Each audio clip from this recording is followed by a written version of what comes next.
स्वागत है जी आप सभी का हमारी एक और नई वीडियो ની અંદર। तो कैसे हो आप सभी अच्छे होंगे। तो અમે આવી ગયા છે અત્યારમાં લસકામ પાણી વાળવા હારું। સવારમાં લાઇટ આવી ત્યાં ચાલુ કરી દીધું, પણ ત્યાં આપણો બળી ગયો તો લક। એટલે બે પાળિયા પીધા હતા અને પાણી ટાંકામાં હતું ને મોટર થઈ ગઈ હતી બંધ, એટલે બે પાળિયા પીધા હતા અને પછી જતા રહ્યા હતા વાડીએ। સેટનો ફોન આવ્યો હતો એટલે જમ્પર અમ્પર ઉતારવાના હતા। જમ્પર અમ્પર ઉતારીને પ્લગ ખોલ્યો, પાછો બળી ગયો તો એને આખો પાછો નવો બદલાયો, નવો લાયા, ફિટ કર્યો। એના કારણથી 1 કલાક થઈ ગયો તો આપણે પાણી બંધ રહી, મોટર બંધ રહી હતી 1 કલાક।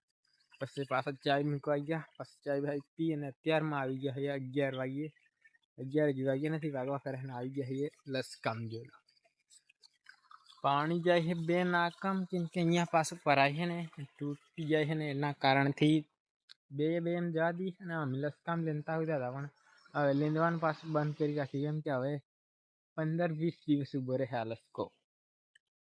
પછી આને વાઢી રાખવાનો છે અને આમાં ખડ જોઈ લો ઘણો થઈ ગયો, ચીયો વધારે છે, એની દવા છાંટવાની। આખરે બધા 4 ને જેટલા ખેતરા છે ને એટલા બધા ખેતરામાં દવા છાંટવાની ચીયાની, એટલે બધો બળી જાય ને કે પૂતળી વખત નવરું થઈ નહીં રહેવાય એટલા માટે। તો આજે જો મોસમ થોડુંક ઠંડુ ઠંડુ છે, ગરમી હરમી છે નથી। સામે જોવા જડે છે ચંદરીયો ડોંગરો। અચ્છા આપણું પાણી ના જોઈ અમલે જોર લાગી લે, આની અમલીએ તો है નથી એટલા બધા, પણ બાજુ है उमकणा है। तो काहे नहीं, હવે मिलते हैं एक नवी वीडियो के साथ, तब तक के लिए बाय बाय। ने हमारे चैनल पर नवा हो तो लाइक सब्सक्राइब करता दीजिए। Bye bye.